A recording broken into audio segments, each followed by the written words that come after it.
Tudo bem, amigos? Hoje vamos falar sobre a verdade do seu som. O que você tem tocado é verdadeiro para você, satisfaz ou é meramente para uma troca talvez financeira? E eu estou aqui do lado do Thiago de Souza, professor de bateria da Starling Academy of Music. Eu sou diretor aqui da escola. Seja bem-vindo ao nosso canal. Se você não é inscrito, se inscreve e deixa o sininho. Para quem está curioso sobre o Daniel Figueiredo, ele se mudou, então ele não está podendo gravar esses vídeos com a gente aqui, mas está muito bem substituído pelo momento, né? Opa!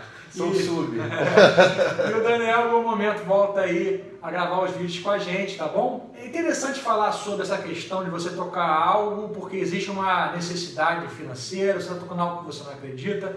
Eu estava até vendo um jornalista, né? Um programa aleatório de jornalismo aí, falando, pô, esse negócio de artista tocar. E eu pensei que ele ia falar negativamente, falei, gente, não tem nada a ver. Leonardo da Vinci pintou não sei o que pela grana, e é uma obra de arte, não sei quem fez. E você tem vários exemplos aí de pessoas que fizeram com a visão monetária algo, mas que virou algo extremamente relevante. Então não é necessariamente essa motivação que vai fazer com que o que você faz é ruim ou bom, né? Mas tem aquele grande lance, né? Você escolhe ser músico, né? Talvez com 14, 15 anos, porque você se apaixona por isso, né? Então você tem uma visão de que ser músico é fazer algo que é uma verdade para você. Então a gente pode até falar sobre uma verdade no sentido mais lúdico, o seu som, a sua personalidade, mas também falar em termos de mercado, né? Você tocar com um artista que não tem nada a ver com o que você faz, você não acredita na mensagem, você talvez até desaprove, mas no fundo você está tocando meramente por uma questão financeira. A gente vê muito esse conflito na igreja, por exemplo, né? O cara, ele é um músico profissional, daqui a pouco ele está acompanhando um artista e o pessoal normalmente, pô, cara, você está aqui com a gente aqui nesse ambiente espiritual e você está tocando com esse artista que tem sensualidade. A gente não vai entrar nessa seara perigosa, mas eu estou querendo dizer que esse conflito existe desde dentro da igreja, um conflito pessoal, ou até mesmo de você acreditar ou não naquilo, né? Eu particularmente acabei levando a minha carreira para um lado muito, que eu sofro pouco com isso, porque a minha carreira tem 4 álbuns solo, eu tenho que fazer o meu som 100% fazendo aquilo que eu acredito, por mais que eu tenha que fazer algumas pequenas concessões ali, eu não estou necessariamente acompanhando um artista, né? O Thiago, ele acaba tendo mais esse lado, né, de sideman, acompanhar algumas pessoas, mas você também, né, Thiago, acaba fazendo escolhas que te agradam, né? Sim, acho que sempre eu volto na parte da história, né? Mas assim... Thiago é professor de história, pois é. Então eu acabo juntando essa formação na hora de fazer essas reflexões, porque um ponto interessante que você já começou tocando é em como ainda tem essa mentalidade romântica, né? Quando a gente fala romântica não tem a ver com romantismo de romance, né? de namorado, mas essa mentalidade que é do músico como um gênio que sofre pela sua arte, essa coisa do Beethoven, do Liszt, de Chopin, daquela galera lá das gerações românticas, que os caras morriam de sífilis, não sei o que lá, se matavam e tal. E eu acho que para o músico, hoje, ainda existe essa mentalidade de que tudo que ele vai fazer tem que necessariamente ser prazeroso, ou tem que ser tipo assim, eu pago um preço por fazer o que eu quero. Óbvio que não existe nenhuma profissão, eu acredito que não existe nenhuma profissão em que você faça tudo o que você queira. Inclusive nessas coisas, a gente, todo mundo, no Brasil principalmente, essa coisa dos artistas, né, globais, a galera da televisão, as pessoas de repente devem ter a falsa impressão que esses caras passam 80% dos dias na praia, andando em shoppings, enquanto os caras tem jornadas de gravação extenuantes, os caras, ficam doentes, precisam estar sempre se cuidando da saúde, porque estão num ambiente de trabalho que é muito desgastante. Então o músico tem muito dessa coisa do ego, né? De, não, eu só vou fazer o que eu quero fazer e tal, e eu não quero fazer nada que esteja contrário à minha visão.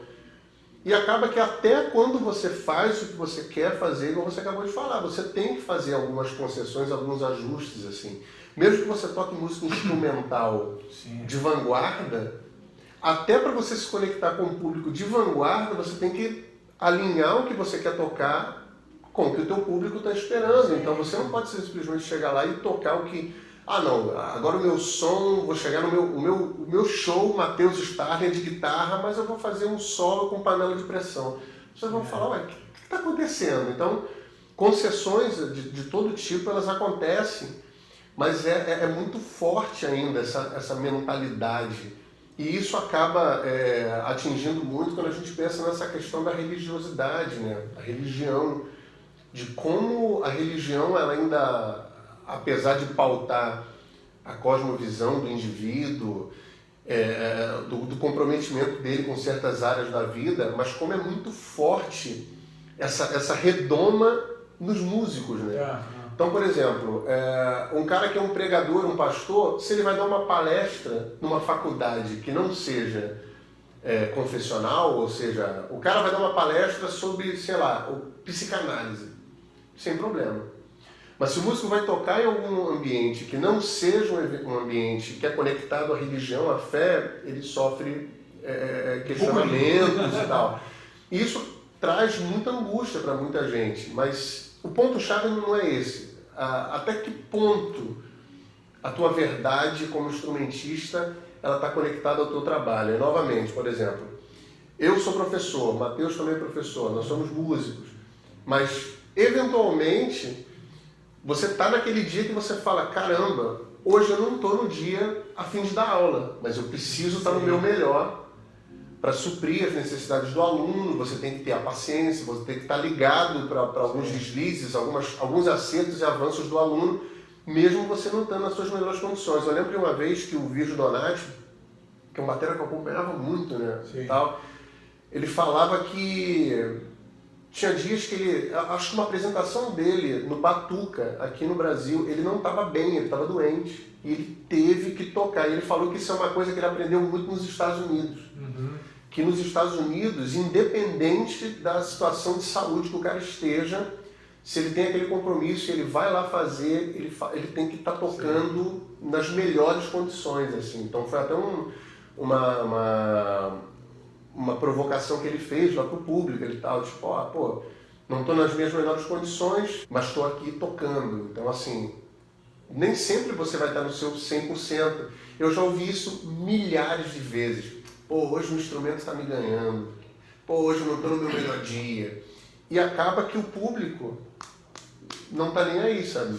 Então, até que ponto a verdade que você está defendendo, ela não tem que ser, ela não entra em choque com as condições que estão ao teu redor. Como eu estava falando, a gente que dá aula, a gente perde certas oportunidades e ganha outras. Então, por exemplo, um cara que é um professor, para ele não é vantajoso estar tocando com um artista 7 meses no ano. Se bem que quem está 7 meses por ano tocando por aí também?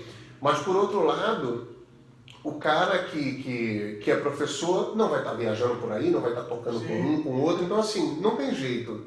Aonde você escolha, aonde você faz a tua escolha, você vai ter avanços, você vai ter dificuldades, e é esse equilíbrio que de certa forma traz um pouco de frescor na profissão, né? Do desafio também, sabe? Eu acho que também tem muito a ver, estou lendo um livro, até tinha falado, a gente taca muita ideia sobre o livro, né?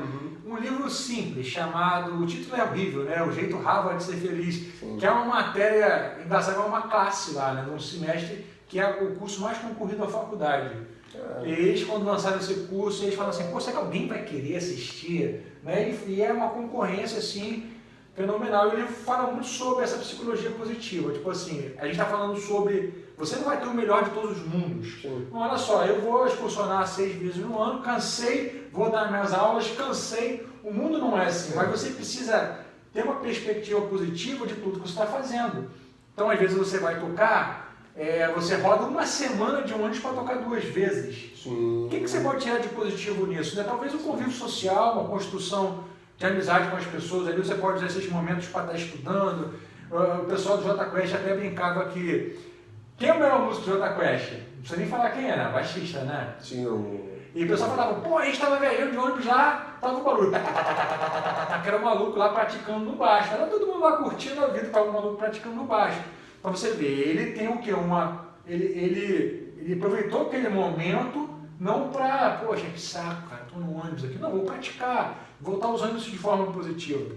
Mas acho que a gente acabou indo para um outro lado, sim, né? Sim. Tudo se mistura muito também com as tuas possibilidades. Se você escolhe ser um sideman, aí tá aquilo, você escolheu ser, ou você teve a possibilidade de acompanhar um artista que está dentro do seu gosto musical. Eu pego muito aluno o seguinte, o cara é profissional, o cara vive de música, ele vive bem.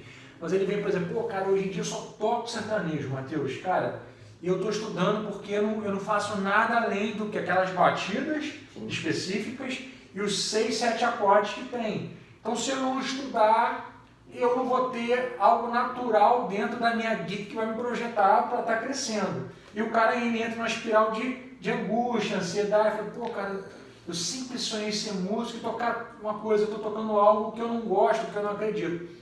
Então é o seguinte, galera, vamos tentar deixar algo positivo para vocês. Sim. Eu acho que a maior parte dos músicos lidam com isso sempre. Sim. Você tá numa gig, por exemplo, você é um cara que estuda pra caramba, tá tocando pop rock anos 90 em boteco.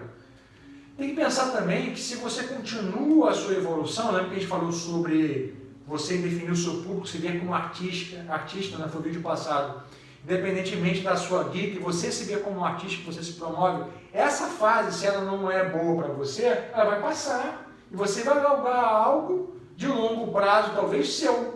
Né? Você, o Matheus Starling, tem a carreira, eu tenho os meus álbuns solo, eu estou dando aula aqui, mas a gente fez um show aqui, o público compareceu, se a gente fizer em outro lugar, vai uma galera, tem um público, né? Eu acho o seguinte, cara, eu sou feliz em fazer parte de um nicho, eu sou muito bem resolvido com isso, eu sei que eu toco para um nicho, sei bem que é o meu nicho, eu sei que são poucas pessoas, mas o que importa para mim é que sejam pessoas que verdadeiramente estão interessadas. Não tem problema com isso. Você falou uma palavra-chave também, que hoje em dia está em falta, que é o contentamento.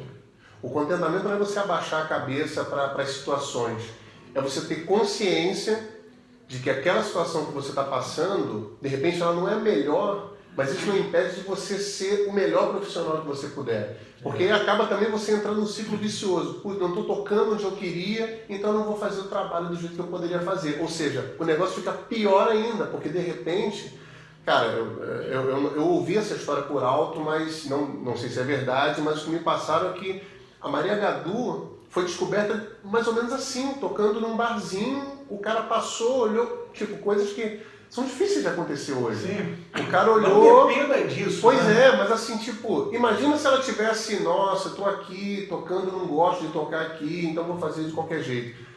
Aquela, de repente, não era a verdade que ela queria estar vivendo. Sim. Mas a partir daquele ponto, levou ela a estar num patamar onde está. Isso aqui é a verdade que eu quero, eu vou estar tocando.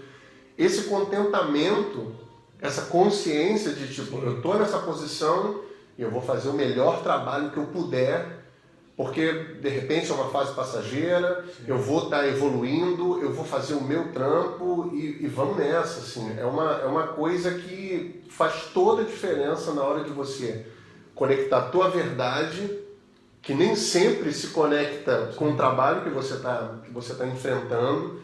Assim, você jogou aí, né? Porque às vezes o cara é um jazzista, mas está tocando uma banda de pop, ou então o cara é do prog metal, mas, cara, tá tocando, sei lá, num trio de jazz, e até onde a pessoa pode ser bem resolvida ou mal resolvida com isso? Primeiro, acho que o ponto-chave, o cara tem que ter uma consciência e um equilíbrio psicológico de saber que a gente está vivendo um momento, como você já tinha falado, que é um momento delicado na questão econômica do país, mas que se você se jogar para baixo, sim, você não vai produzir, entendeu? Acho que você falou essa palavra contentamento, né? A palavra que inclusive está bem em voga, não à toa que esteja, né? Porque nós precisamos ser gratos, né, cara? Pelo que a gente tem. E inclusive algo que eu falei desse livro, ele diz que as pessoas que sofrem um acidente e elas voltam, tipo assim, a perna, elas valorizam muito mais a vida depois disso, porque elas falam assim, caramba, bicho, eu tinha tudo e não era feliz, agora eu estou valorizando cada pequeno momento. É claro que assim, eles fizeram estudos sobre pessoas que vêm da guerra, e tem vários tipos de mentalidade. Tem gente que cai numa espiral e acabou a vida. Mas as pessoas que conseguem superar isso, elas dão mais valor às coisas. Exatamente pelo contentamento, a gratidão. Então, só para a gente fechar aqui, né, seja grato e seja um estudioso, né? Porque se você está num lugar que você não gosta agora, faça bem feito, como o Thiago está falando, mas entenda também que vai ter um momento de você conseguir fazer essa transição para algo que você se sinta 100% satisfeito, né? Sim. Ó, finalizando também, a gente está na semana daquelas comemorações, né, da chegada do homem para a Lua, né? Sim. E esses dias passou aquele filme da Apollo 13, né? Que é aquela missão lá até do Tom Hanks e tal. Sim. Cara, tem um momento que ele fala, que o cara pergunta para ele, você já teve medo em alguma das missões? Que ele foi piloto de guerra e tal. Ele falou que o único momento que ele teve medo mesmo, ele estava no meio do oceano e ele perdeu o sinal do radar, alguma coisa do tipo, ele ficou perdido. E ele falou que ele falou, cara, e agora? Meu combustível vai acabar, eu não sei qual é a situação, não sei qual é a direção. E aí ele apertou algum botão, fez algum comando, e a energia na cabine acabou. Quando ele ficou no escuro, ele conseguiu olhar em volta dele no mar o rastro das algas que os navios faziam. Sim. Então, a partir daquele rastro, ele conseguiu seguir. Então, assim, de repente, essa situação que as pessoas estão passando, por uma verdade e tal, de repente é um pontapé inicial para você fazer a mudança de chave e você encontrar na dificuldade e com o contentamento a tua verdade no seu trabalho. Quer ver uma coisa? Fechando. Quando eu tinha 16 anos, eu nunca mais esqueci disso. Minha mãe me deu, a gente assinava Veja e tal. Era Matheus, lê essa página amarela. Era um maestro famosíssimo, não lembro o nome do cara. E em um momento ele falou assim, olha só, se você quer tocar só o que você quiser, né, reger só o que você quer, case com uma mulher rica. Ou seja, né, meu irmão, em todos os níveis, essas situações acontecem. O que você acha aí? Diga pra gente. Grande abraço.